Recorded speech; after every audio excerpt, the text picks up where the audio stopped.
There are many digital tools for math teachers that allow you to create lesson materials. Today I'm showing you how you can use one in particular to create engaging and fun exercises about fractions.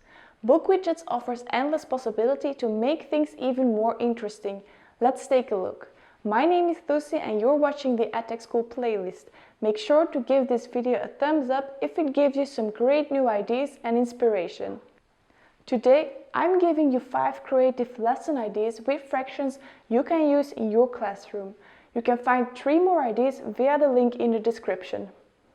With the randomness widget, students can practice to determine the colored part of a geometric shape. They have to spin the wheel and figure out the fraction. This type of exercise is also useful to practice the basics of fractions. Each student spins the wheel, reads a fraction out loud, determines denominator and numerator, decides whether the fraction is proper or improper, and if it's improper, converts it to a mixed number or an integer. If it's used on a smartboard, expect some serious student excitement. Everyone wants to try it. This also means they will listen carefully to each other to be certain to get it right when it's their turn. How about some coloring?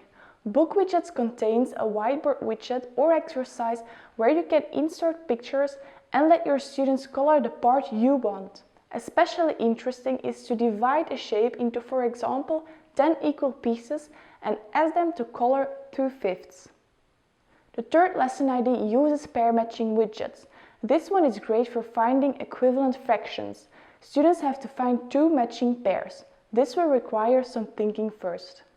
Well-known games such as bingo might come in handy to practice simplifying fractions.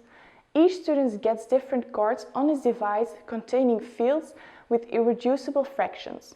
Teachers can prepare small cards with fractions like 2/60, 14/20, and so on. Then the teacher picks out a card, reads or writes a fraction for students to reduce it. After reducing it, they check it on their bingo card so that the field changes color. The first one who marks all of the fields in a row and shouts out bingo is the winner. This one is also guaranteed to bring a lot of excitement in the classroom.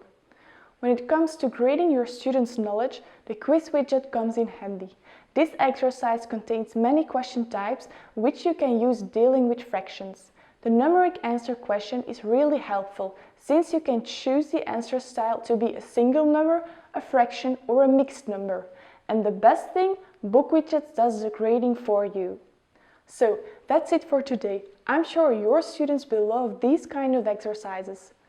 Make sure to subscribe to stay on top of the new videos with more lesson ideas and EdTech tips. Bye!